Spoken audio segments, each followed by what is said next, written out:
Bienvenue sur Lumière TV pour vous informer. Lumière TV est là, c'est pour donner de vraies informations.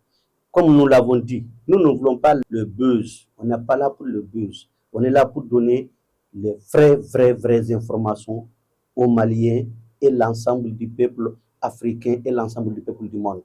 La raison pour laquelle aujourd'hui, nous avons eu la chance de faire la couverture d'un atelier qu'on appelle l'atelier de validation des documents qui parlera ou bien qui va mettre ensemble le public et le privé. Tout simplement, quand on dit public, on parle vraiment de pouvoir public.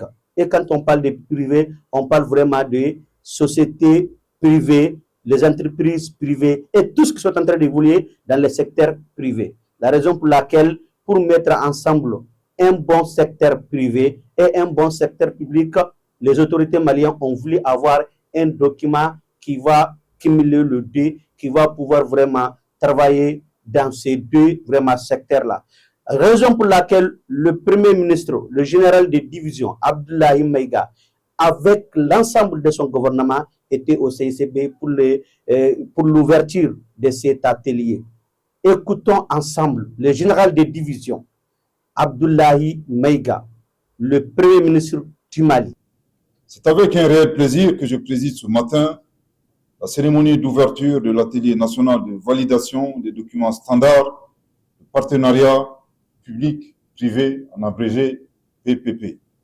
Je voudrais, au nom de son Excellence le général d'armée Assimi Goïta, président de la transition, chef de l'État, au mien propre, souhaiter la cordiale et chaleureuse bienvenue à tous les invités et participants ici présents, dont la présence en nombre témoigne de leur intérêt pour la promotion du PPP au Mali, la réalisation des infrastructures de base et le développement économique et social de notre pays.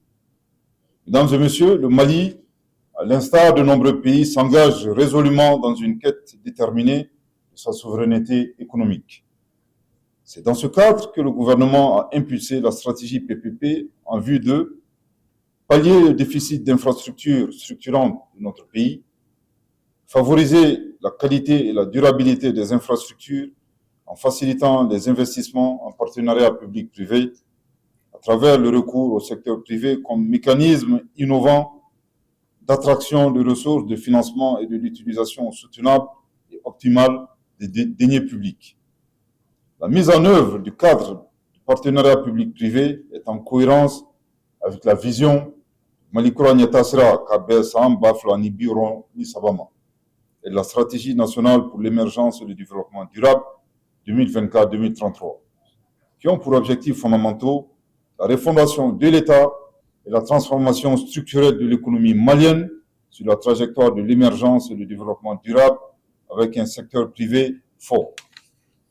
Le présent atelier, qui vise à long terme la promotion et le développement du partenariat public-privé, entre en droite ligne la mise en œuvre du plan d'action du gouvernement 2025-2026, notamment l'axe 3, je cite, la satisfaction des besoins fondamentaux de la population, fin de citation, qui est en cœur des priorités du président de la transition, chef de l'État. Distingués invités, mesdames et messieurs, la loi numéro 2016-061 du 30 décembre 2016 relative au partenariat public-privé au Mali prend la mesure des enjeux liés à la complexité qui caractérise la préparation et le développement des projets PPP avec l'adoption du décret numéro 2017-0057 PRM du 9 février 2017 déterminant les modalités d'application de la loi relative au partenariat public-privé au Mali, ainsi que la mise en place d'un organe expert chargé de l'appui technique tout au long du cycle de vie des projets PPP, à savoir l'unité PPP. Il convient de rappeler que cette unité a pour mission d'accompagner les autorités contractantes pour la réalisation des projets PPP de qualité dans tous les secteurs de la vie économique et sociale. Ces avis sont transmis à un comité d'orientation présidé par le Premier ministre et qui a pour fonction de valider les choix des projets susceptibles d'être exécutés en PPP.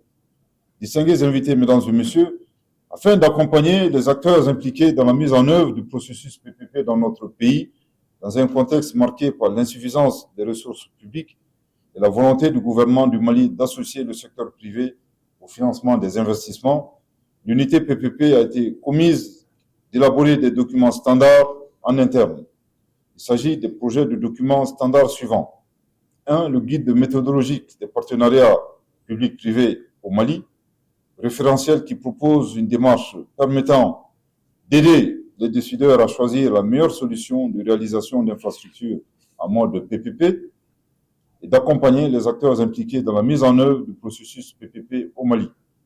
Les documents de consultation de ces types de préqualification, de ces types d'appels d'offres ouverts en une étape, dossier d'appel d'offres en 2 étapes et rapport type d'évaluation des offres.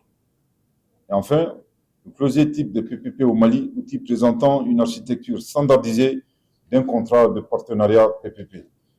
Les documents produits ont pour objet de proposer une démarche permettant d'aider les décideurs à choisir la meilleure solution de réalisation d'infrastructures en mode PPP. L'élaboration de ces documents s'inscrit dans une démarche de rigueur et de qualité. En amont du présent atelier de validation, une commission technique dédiée a assuré leur finalisation au cours de 2 ateliers tenus en juillet et novembre 2025. Ces travaux ont été conduits sous la supervision du directeur de cabinet et du coordinateur de l'unité PPP. Je saisis l'occasion pour féliciter l'unité PPP qui a élaboré en interne les présents projets de documents standards pour partenariat public-privé au Mali, soumis à votre examen. Distingués invités, mesdames et messieurs, le présent atelier, qui durera 5 jours, a pour objectif de finaliser les différents projets de documents standards des PPP soumis et de les prévalider, tout en favorisant les échanges entre les différentes parties prenantes impliquées dans les projets PPP. Au cours de ces 5 jours d'atelier, vous serez amenés à examiner minutieusement les différents projets de documents standards en vue de leur finalisation. Cet atelier, qui regroupe un vivier représentatif des acteurs impliqués dans le processus PPP au Mali, contribuera à une large appropriation des documents avant leur mise en consommation. Au demeurant, conformément aux termes de référence, je vous exhorte à une analyse approfondie des différents projets de documents standards élaborés, mis à disposition en vue de faciliter davantage leur application. J'ose espérer que l'application de ces documents standards et la mise en œuvre des recommandations issues de vos assises permettront de booster la contractualisation et la mise en œuvre des projets PPP structurants, singulièrement dans les domaines de l'énergie, de l'eau, de la santé, de l'éducation, des infrastructures de base, telles que les routes, les zones industrielles, les zones franches, les ports secs, les équipements marchands et les infrastructures hydro-agricoles. Déjà, il a enregistré depuis la création de l'unité de partenariat public-privé en 2017 10 contrats signés pour la réalisation des projets PPP pour un montant d'investissement cumulé de 641,178 milliards de francs CFA dans les domaines de l'énergie et de la sécurité, 12 projets à potentiel PPP en phase de structuration pour un montant d'investissement cumulé de 588,485 milliards de francs CFA dans les domaines de l'énergie, de l'eau potable et des équipements marchands. Je voudrais exhorter cependant l'ensemble des acteurs impliqués dans le processus de contractualisation de projets PPP dans notre pays à observer scrupuleusement les dispositions de l'article 34 de notre Constitution qui dispose, je cite, « L'action publique est guidée par les principes fondés sur le respect de la souveraineté de l'État, les choix souverains du peuple et la défense de ses intérêts ». Fin de citation. Mesdames et messieurs les ministres, je vous invite à faire observer cette disposition de la Constitution par les autorités contractantes qui relèvent de vos tutelles. Alors, beaucoup de gens se posent la question, comment ce document va être vraiment un bon document qui va vraiment mettre les secteurs privés et publics ensemble? Comment cela va se passer? Comment le public privé vont gagner? Comment le public vont gagner précisément? Quand je dis public, je parle de pouvoir public. Et tout ça là, c'est à nous, le peuple, c'est à nous, les Maliens, de voir et trouver l'honneur et la dignité que nous tous, nous voulons du Mali, et c'est vraiment des Maliens. Et nous, si nous les mettons ensemble, c'est très clair. Les autorités, ils ont dit et ils vont continuer à le dire et ils l'exercent et ils vont continuer à exercer. Le Mali rien que le Mali. L'honneur du Mali, rien que l'honneur du Mali. Dignité du Mali, rien que la dignité du Mali. Donc, si nous écoutons, si nous analysons, si nous réfléchissons, nous allons voir que ce que les autorités ont demandé aujourd'hui est en train d'être réalité. Et nous allons continuer à vivre avec cette réalité. Donc, nous vous donnons tout simplement rendez-vous. Tout ce qui va être vraiment sorti dans ces documents-là, tout ce qui va être dit dans ces documents-là, si Dieu le veut, Inch'Allah, nous allons vous transmettre ça sur Lumière TV pour pouvoir vraiment donner la bonne information aux Maliens et l'ensemble des secteurs privés et l'ensemble des secteurs publics. Nous vous donnons rendez-vous, Inch'Allah, après l'analyse et la signature et tout de ces documents. Salam alaikum, c'est moi Princesse Seida Maba, toujours la fierté de l'AES. Bamako Che Ani Mousso Demsen, groupe Lumière TV, Audi Adai, Anyamoroba, Oye Tonton Amadou Salatouré.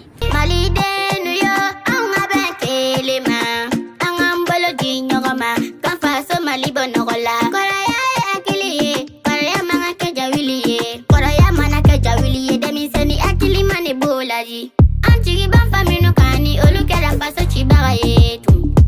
Oba usira an demi sound tigi biche. Komiti fo, komiti ye chen kono. An bigo be dani ye bi an mali ben kono. Europe Malion Lumière TV maw kungambora tuguni.